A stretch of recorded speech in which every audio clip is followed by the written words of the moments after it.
Hello. Hi, Yanis. How are you? I'm fine. How are you? I'm very happy that we have you and that we have these sessions at 6 o'clock here in Brussels. What's the time there? You are in Greece. It's 7 o'clock in Greece. 7 o'clock. Yes. So we thought that this was a better timing for this series in which we will talk to YouTuber activists and people that are not necessarily in the office at this moment of the day. So as you know, we are on these AAVI conversations. So late, I see that my background is a bit yellowish, but that's what we got. The background of Yanis. You are really impressive. It's very theatrical. Yes, I had to do something to support my identity as an actor. So this is it. So Yanis Sarakachanis, correct? Yes. Is indeed an actor. You study mathematics, in fact. What's the relation between mathematics and acting? Well, mathematics is the language of the universe, so it's connected with everything. But the way it works in Greece is that when you are in the final class of school, you have to say what school you want to go in, what the university you want to go, and then you take the examinations, and it depends on your grade. So you put 50, 60 schools and whatever comes. And my luck sent me to the mathematics department.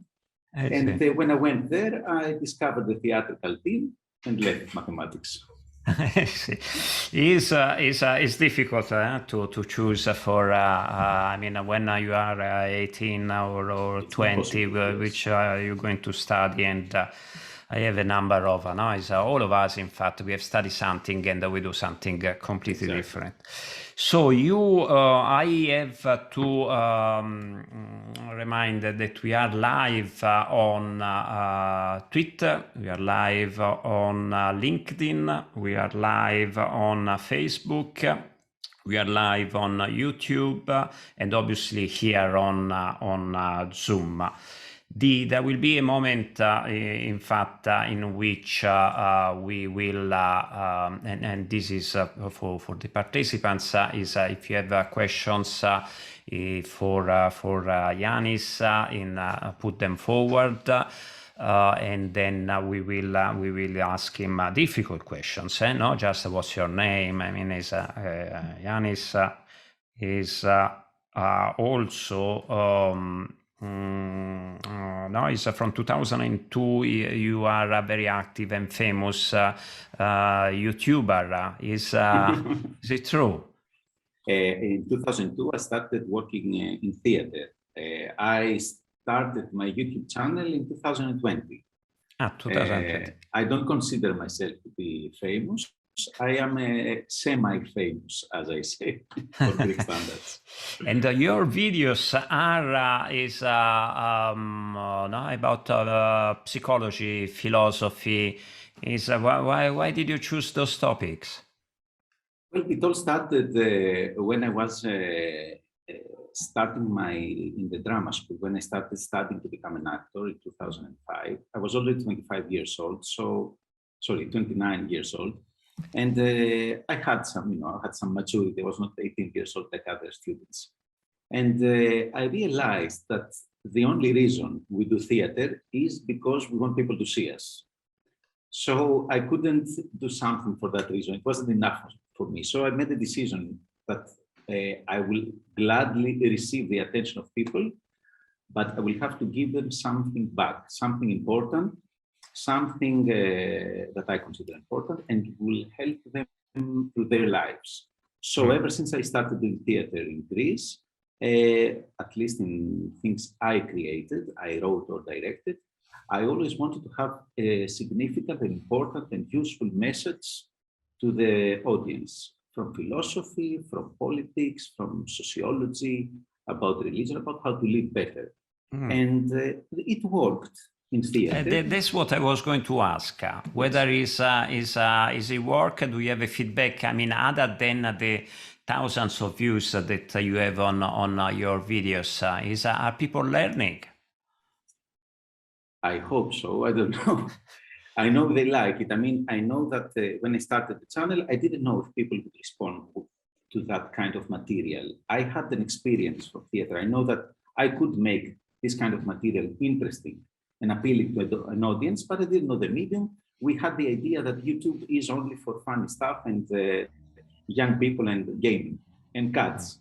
And the fact that my videos actually did 150,000 views, which for Greece is a good number, was a complete surprise for me. And what I realized is that people do want to see this kind of material. They do want to read and learn about stuff like that. But now, if they actually learn, if the message changes their life, I don't know. I do my best. You have good intentions, say, and it's nice how you explain that is no, honestly there is a part that wants to perform and have a visibility and reputation, which is which is natural. On the other side, it's nice that you want to give something back, and that this something back is not. I mean, is evidently a welcome from the people. And you found a way, a tool to do it that is known. It's like to have a great teacher at school. Many of us we haven't had this luck to have this teacher that knows how to interrelate with the students and make things in an entertaining way, but at the same time make people reflect. Is your Instagram has been hacked and they ask you money? Yes, it happened. Have you paid? No, I haven't paid. Now it's lost completely. Since the hack happened, I think about 2 months ago, a month and a half. But after I declined his offer to pay, my account has been there, standing there, just a dead account. But yesterday, he actually deleted everything, changed the name, and it reveals to be a Turkish hacker. And he posted a picture with a Turkish flag and something like that. Gosh. So it has a national aspect to my hack since yesterday. I'm in the middle of a war. I mean, what is happening online these days and online, in these all different actors and money is one of the thing, obviously. But we are very vulnerable, isn't it? It's difficult to protect, especially for people that are not big companies, not technically. I mean, what can we do? And it's because you said about vulnerability. What happened to me is that when I actually requested Instagram to receive my blue tag, when you are a celebrity or an influencer, you get this blue tag, and I really needed that that moment of my life because things were not going very well. So I was vulnerable to my vanity. So I received a message from an account that looked to be like an official Instagram account, but had I not been in that vulnerable state, I would have checked and realized it was not. But then I fell in the trap. You clicked? I clicked, they sent me a message, said, please click on the link. And I clicked the link and I lost my account. So my lesson here is that you never know, because when you go to the internet, especially social media, you know that the other people fall into traps. You never fall in traps, but you will not know that you fell in trap. You'll think you did something that it felt right, and when you realize it was a trap, it will be very late. They know how our brain works to go to this. In fact, talking about this, maybe Laura, you can ask to our participants to the first question of our poll, just to introduce this element of how how our brain works and how we are so easily manipulated and believing things that are not necessarily true. Is so when you want, you can do it.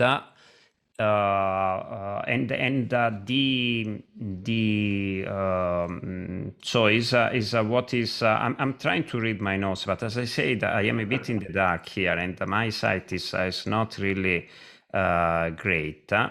So in English, in Italian we say la mente mente, and in English we say the mind the mind. Is we should be careful, no? We should be careful about ourselves. Look, the poll is here. It was on a different screen of mine. So we are asking people a very simple question for those that which is, have you ever believed something you read online that turned out not to be true? So in other terms, do you recognize that sometimes you have been cheated as this, or you have fallen in a trap as it happened to you? People have difficulties in admitting their own mistakes, isn't it? So, but here they are quite honest, because it's 50% say yes, indeed. I have been cheated.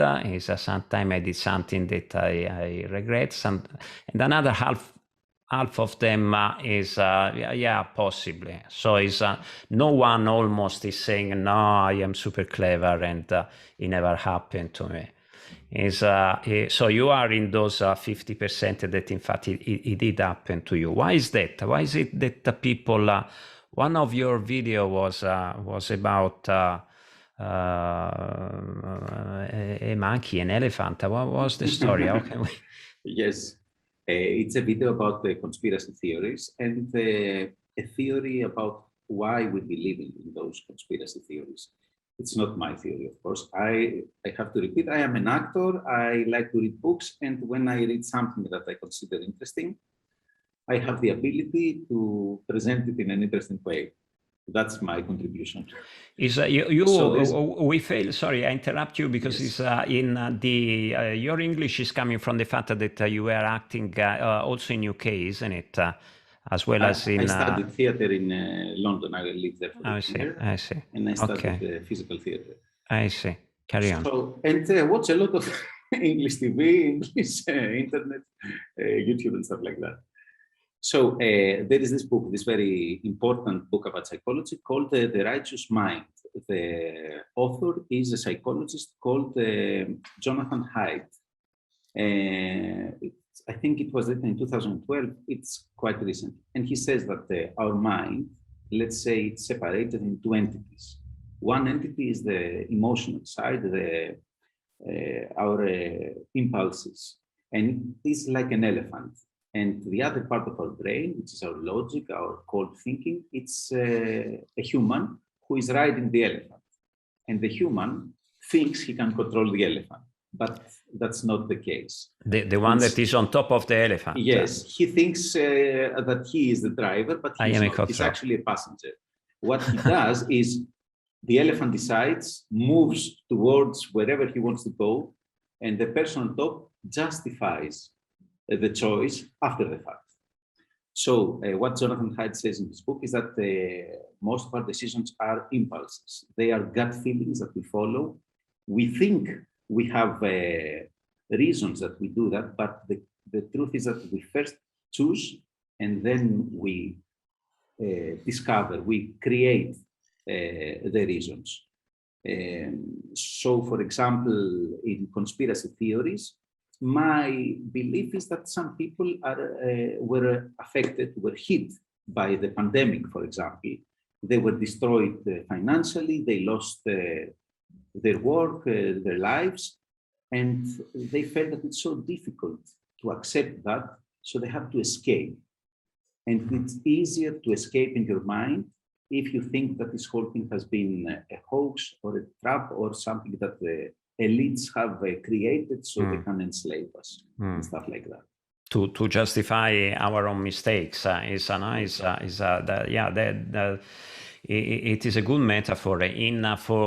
For our bit, because we are a bit more modern, we use a bus instead of an elephant, and But there's no driver.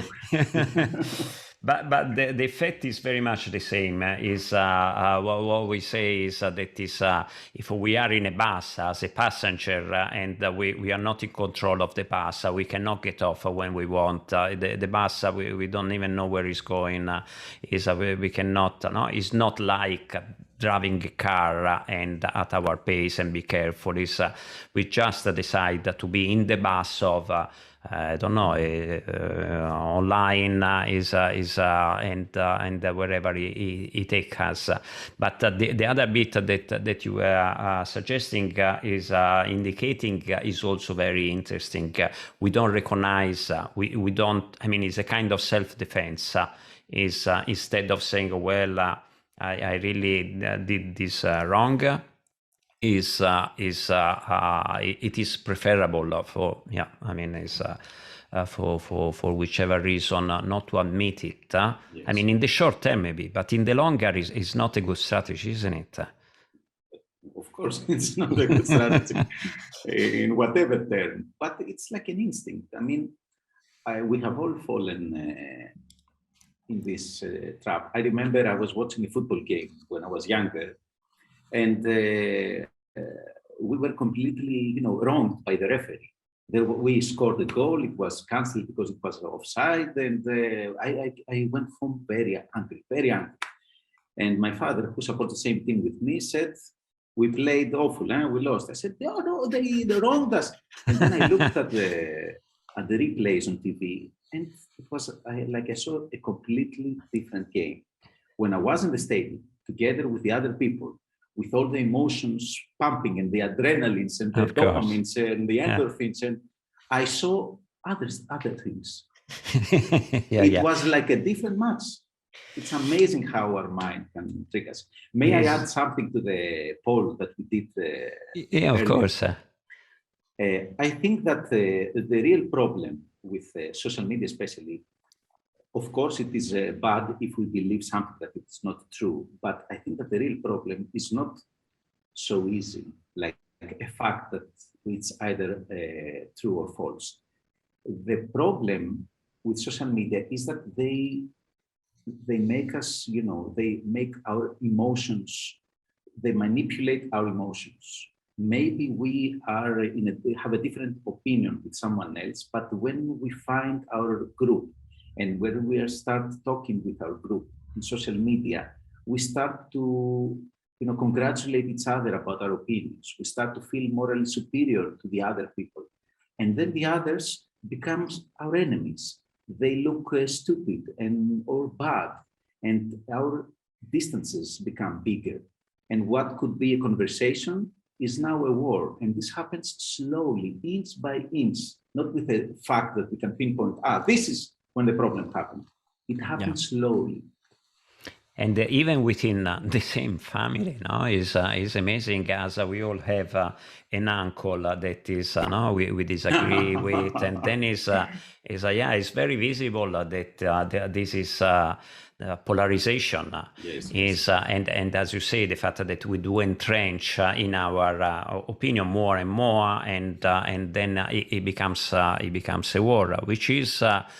And certain people are making money out of it, or winning elections out of this mechanism, isn't it? Yes, because actually, touching negative emotions is easier. It's easier to make people afraid. It's easier to talk about fear and move people through fear and create identities through fear. It's more difficult to do that through positive, through hope, through, okay, let's have a plan to fix climate in 100 years. No one will respond to that. It's too far. But the fear is imminent. It's outside their door, and we can. But this creates negative feelings. People become afraid at the end, and we are afraid of each other. We are afraid of people who don't do their vaccines. They are afraid of us. We are afraid of the government. The government's afraid of the other. Everyone's afraid. And there is no justification of it. Is because in the end, I was asking how many bad people do you know is within your friends and family, and most of the people that we know, they are actually good. They are actually not scary, to say the least. And instead, the representation that the media give us is that there is really is a terrible world that we are living in. We are getting addicted a bit to news. Maybe we should switch the news off. And coming to the theater is is it open now? Is in Greece you can perform? Yes, now theaters are playing with 100% capacity only for vaccinated people. I think there are some theaters that play to mixed audiences. Thankfully, I'm not playing in one of those. I don't know if it works. I think it's a bad idea, to be honest. It's different. Yes, but right now we have more cases every day. We wait. Yeah. It's as we do everywhere, but still maybe it shouldn't be anymore the main topic that we should talk about. No, is otherwise our life and days is consumed by a conversation about is COVID and things that indeed, as you mentioned, they are push. Is into our mind and agenda and conversation through social media or TV or broadcasters. They do decide what we are going to talk about the day after in a bar or amongst us.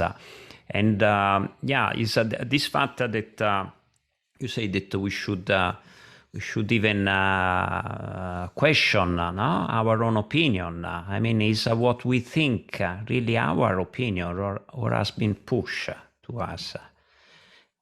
I think that what I have discovered and what I want to do through my channel is show that there is huge volumes of scientific literature in the last 50 years, 60 years, that talk about this. Jonathan Haidt is one good example. Daniel Kahneman is a very important psychologist who has, I think he's the founder of this whole part of science. Dan Ariely is also. And what these people work is try to find how our brain tricks us. How our biases work. And the simple fact is that our brain makes us feel that something is right. We really feel that this is right, but it's not. And it doesn't have to do with someone who pushes our buttons with, a bad intention always. It's something that just happens because we go towards what feels right, what we like to experience. And we can actually create bad situations ourselves without someone making money of them. We will fall to those traps. And unfortunately, social media, the way they are designed, they work on these, extreme feelings of anger, of moral superiority, of hate. Hate.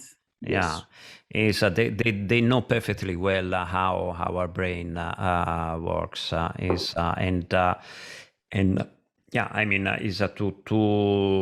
the first step is to be ourselves aware that this is. Not that we have an enemy inside us, but that we function that way, and therefore to take a bit of distance and being able to observe what we do or what we have done, as you say, when you went to the stadium, and then. I have friends and people that were telling me, it's no good for me to have, a Facebook account, and therefore I'm not on it. Others say, I do use it, but I am in control, and therefore I use it as a tool, as a platform, and It's not the other way around, though. I'm not used by technology. But yeah, it's not easy to do it, isn't it? Is the people so that are watching your video, whether you say that it doesn't necessarily work, but do you have a feedback? People appreciate. You say that they do like this kind of a format that is a bit. It's not moralistic, isn't it? You do it in a way that is entertaining. You make people reflecting without being Yes. an educational channel.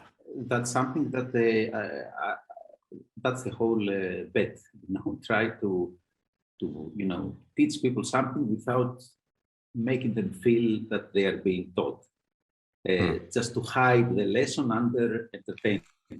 This has always been my goal in theater, and the same goes for YouTube. Yeah.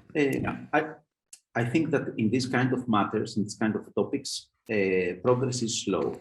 I am just a channel of information that maybe will make them be more interested in a book, in another channel, in another conversation.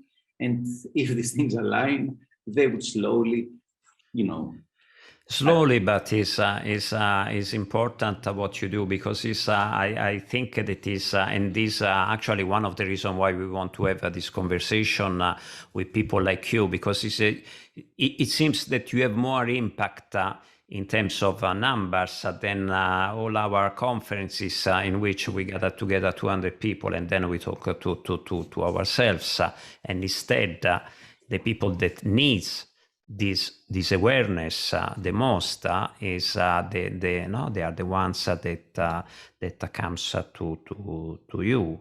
Is a slow process, but yeah, technology is going fast, isn't it? And it's difficult to catch up. Yes, and I think that what we have discovered now about our brains needs a new ethical approach. Because I have discovered for me that my brain sometimes makes me believe things that are not true, makes me want things that are not good for me, makes me feel that some things are right and they are not. This doesn't happen only for me, it happens for everyone. Yeah. So I cannot be very judgmental towards myself. I cannot be very judgmental to other people. But we don't have these ethical tools yet. We still get angry with people who do other stuff. We cannot... We forget that they are two opposing minds as well.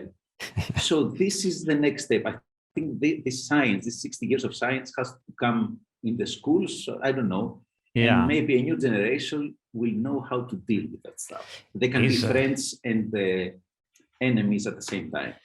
I think sometime I mean, obviously I hope that will happen sooner than the next generation, but indeed being realistic, it could take 200 years. I mean, to know, and our brain is so complex, a billion of neurons that are I mean, having said that, obviously is we are discovering more and more, left and right, rational and emotional regions of the brain. There is so much more to be discovered, and and this has also an effect on society, as well as that individuals and democracy. Is we have also. Another question that we'll ask is the participants that is indeed on whether is in fact maybe Laura, you can put it on and you can tell us, Yanis, about your experience on this, because it's if the consequences here it is now on my right screen. Do you ever talk to your friends about social media, how social media affect democracy?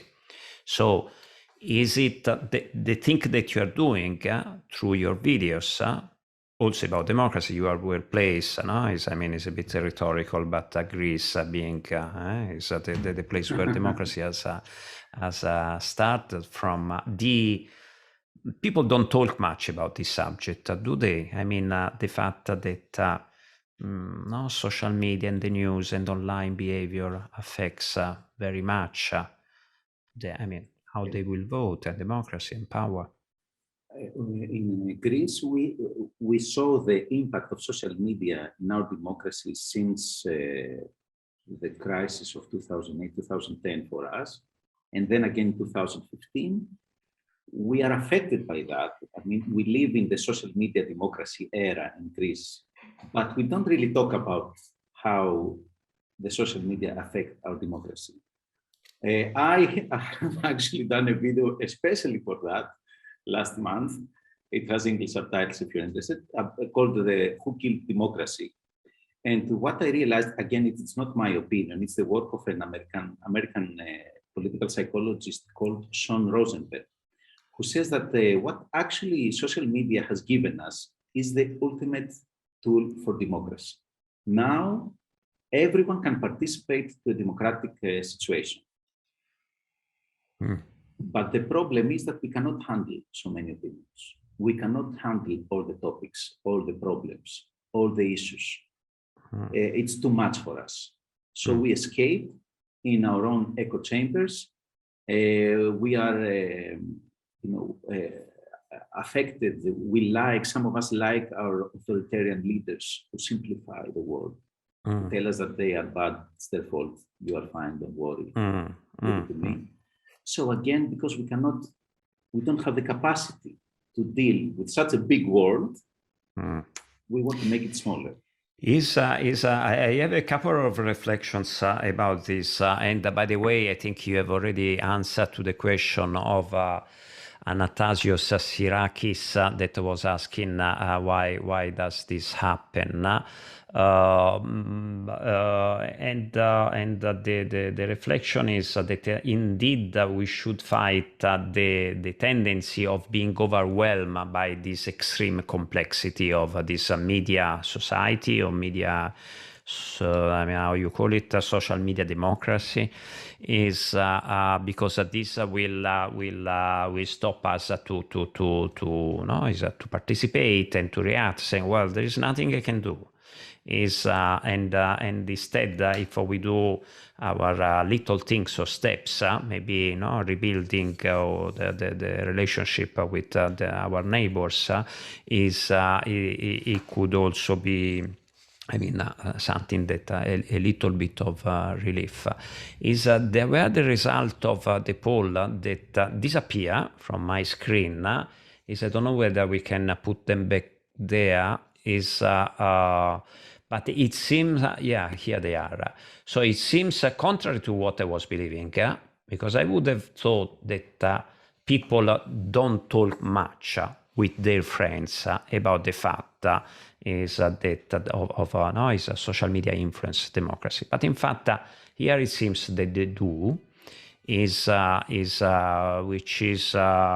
it your experience as well? Is it a topic that people talk about, although it is complex? Of course, it is a very complex issue, but until 2008, we lived in a different world. After the big crisis that hit Greece especially, and after the pandemic, I think the role of social media in our lives and in democracy as well has been a topic that comes up in conversations very often. It's a reality. I mean, we communicate through social media. We consume news through social media. It's the worst kind of news. And we feel that it is better because it was a friend of us who told us instead of a corrupt channel or whatever. Somebody's asking, so if this is the situation and these our emotions that deceive us, or we fall into this trap and we can't trust our brain logic, how can we resolve it? What shall we do? That's the $1 million question. What do we do? There is not an easy answer. No, I mean, there is not an answer that if you do that and it is solved. First, we have to take a step back. before we express our opinion, before we are too certain about counting until 10, we were saying in Italian. I don't know if you have the same. Take a deep breath, count to 10, sing a song or whatever. Wait another day, have a good sleep. Sing a song is nice.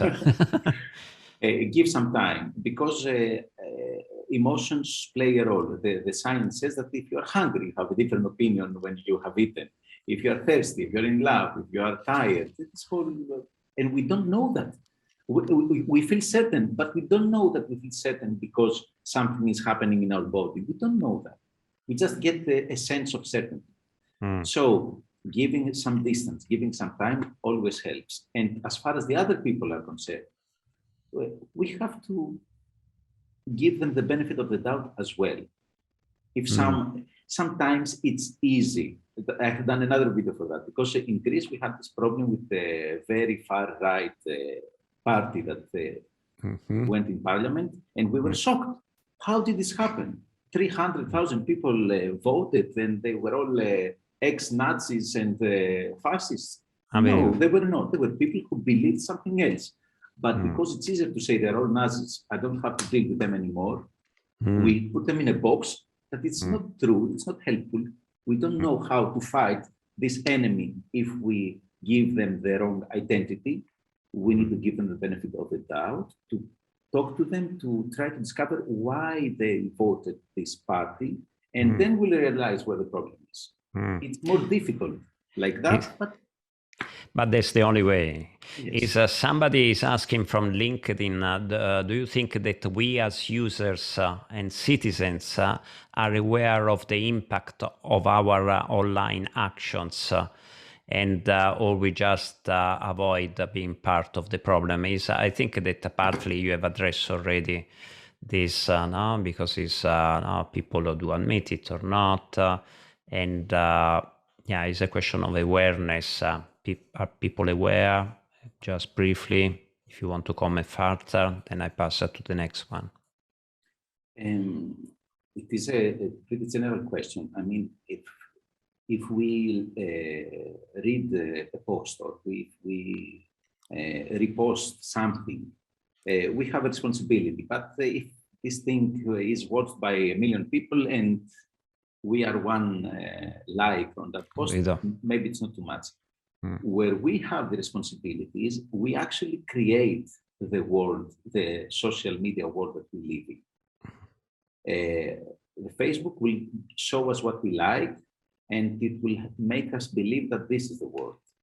So we have to attend to that. We have to go against Facebook's algorithm and try to see what other people are thinking. And we will get a more objective image of what the world really is. Is somebody? Is a difficult fight, isn't it? Because it's whichever enemy is on the other side to say the least, that technology is becoming more sophisticated, and therefore is difficult even just to be aware of what is going on. Somebody's asking whether the cancel culture could be part of the solution. So is to switch off and go to have a walk instead of being in front of the screen. I'm not on YouTube. I'm not on social media. I don't watch the news. Is it part of the solution? I'm not an expert in anything. I'm not an expert in general. But I think when our body moves, I'm an expert in that. I have studied physical theater. I worked how our body creates emotions, how it receives and translates emotions. So when you are sitting on your backside for the whole day watching a screen, there are some parts of your brain that don't work. And people are small. People are just names that go. You can be very bad to someone, very, very aggressive to someone, because he's just a name. He's just a few letters. But if you go outside and meet those people and look at their eyes and feel their body language and have a conversation, it's completely different. Everyone says, for example, in Greece, we all hated Angela Merkel. in the crisis days. Really? Yes, and they always said, Because, "Oh, yeah, of course. what I would yeah, do yeah, to her," and stuff like restriction. that. Yeah. But if someone saw her in the street, what would they say? They say, "Oh, hello, Miss Merkel." I'm sorry, it would be a completely different interaction. Human connections is essential, isn't it? Yes, and I think it wins. You cannot be that aggressive to someone you face in front of you. What are you going to do? Hit them? No. That's is nice that no is we will be successful somehow. That's what I think as well. Problems are thousands, but solutions are will be many as well. And the fact that is we do we do have this capacity as human beings. In the end, it's our brain that has invented the artificial intelligence, and this is a super intelligent machine. It comes out from us. Are we losing? We will lose control maybe for a while, but then we will get better if we do trust and invest in people. This is what I'm pleased that you say it as well. I have to correct the previous question, because cancel culture is I have been told no, it's not what the way that you explain it. Switching off is canceling people who have voiced problematic statements online. So is you remove your friends. Your friends that are and then these create I don't know more bubbles in a way, but you are less exposed to hate or propaganda. Could this be, if it's the right interpretation of the question? I'm not sure. I think that by cancel culture, they mean this trend that we have in the world in the last 4 or 5 years, when if we learn that some celebrity has been abusive to actresses, he is completely erased by everything. And well, this example maybe is a legitimate example, but you know what? We become, as they say, trigger happy. We are just looking for our next victim to cancel. We want to social media to kill people's name and make them disappear because they did whatever small minuscule thing. It's like you try again to make the world smaller so you can handle it. If you cancel 1 million people, you go, oh, now the world is, I can manage the world now. But this is not the way. It's like having allergies, you know. Say, do you want to take a trip? No, I hate the sea. Do you want to? I don't eat cheese. So your world becomes that small, and it's so much easier, and you lose life actually. Is or quality of life, or life in the sense that is no, we could become irrelevant as human being. Indeed, we consume time and we don't do what the very first statement that you use at the beginning. You are doing this to improve people's life as well, or to contribute is I mean for your part, and this is indeed is what people should do what is in their interest, to say the least, not against their interest. And but there are poor people that are voting for the richest one in the country. There are women that are voting for politicians that say that women shouldn't vote, and so forth. So I mean, it obviously is a complex issue. Before wrapping up, because I would like to ask you what is somehow your dream, what you are helpful for, what would you like to see happening? I have a number of questions. This is super long. So I try to read it. I don't know who was asked, but we should, a question and answer more than, they should be short. But So if social media are creating echo chambers of people of the same opinion, and given the fact of statistics, someone would expect that all opinions would be equally represented, but just enhance and polarize. But recently, even more social media companies admit, or it is leaked from internal leaks, that their platforms enhance and promote especially extreme right content. So it seems that the propaganda from extreme propaganda, because of this negative narrative that you were also mentioning, is much more successful on social media. Is it your experience as well? Yes, I mean, I think this is a given. We know that, and it's not because someone wants to hurt us. It's because the infrastructure of Facebook, for example, is like that.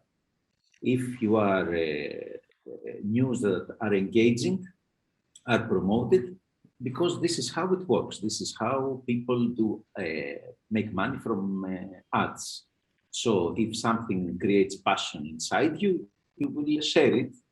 But if something is, it's a mediocre opinion, a low key opinion, the problem is that there are people. But why people are attracted more by negative things? Or scandals, or news, or because it's easy to have a reaction to those. It's easy to have a certain clear reaction to that. It's easy to shout about things that are morally black or white. But the problem is the gray stuff. And the gray stuff, you cannot shout, you cannot get very angry. You say, let's talk about that. But let's talk about that topic doesn't trend on Facebook because it's not engaging. It's, now I don't have time to read that.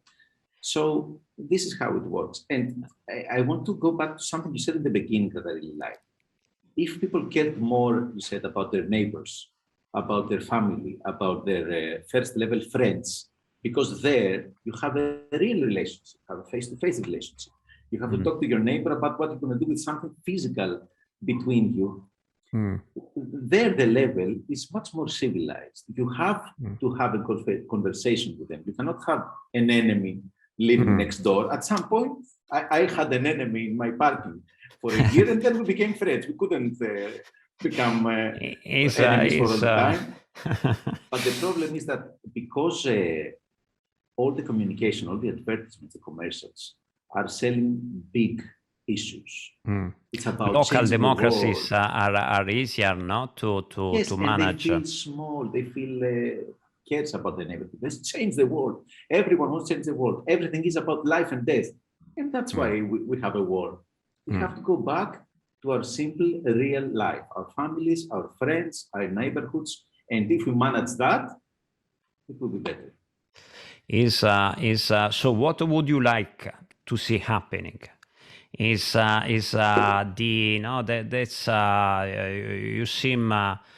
is of course quite pragmatic, but is if tomorrow you go to your theater or you write, because you also do write and direct shows, if I understand well, as well as acting. What would you like? The fact that the theater is full of people would demonstrate that they are not only attracted by social media, or would you like to write a comedy in what's your dream? It's a bit a silly question, but no, it's a big a million answers. Well, in the big picture, as we said, yes, I want to see kindness becoming a more trendy skill. That's nice. I want people to, I hope that people will react to what Facebook. I don't think that Facebook is doing this intentionally. It's a bit like that. But and it's not just Facebook, to be fair. Yes. There are many other social media as well. I hope that the next generation will find a way to deal with that. To put it in a perspective. But come on, Yanis, we have to wait a generation. Is because of other things and the climate change, for instance, it could be that the next generation will have to deal also with Greece is on the sea and some island that could be go underwater. Okay, what I'll do, what I will do, I will start finding people in Greece who like to talk about, to find the philosophical aspect of stuff and actually bring philosophy to our life. Because if we get a more philosophical approach to what we do, we will make let's build on it. Is you choose an island in Greece, a nice one in the nature, and then we invite 10 people. Yes. I mean, you do invite, but please, I am a candidate.